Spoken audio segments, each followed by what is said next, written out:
Effective communication. What makes effective communication?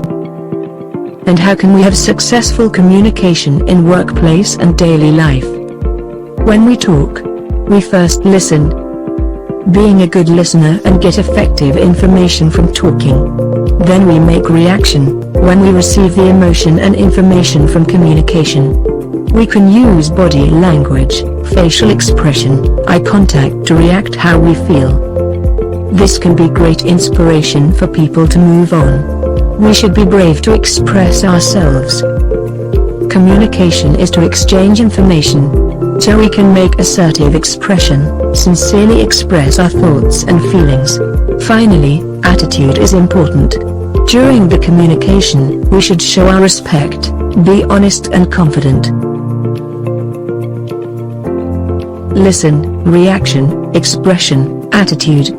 These tips will help create effective communication.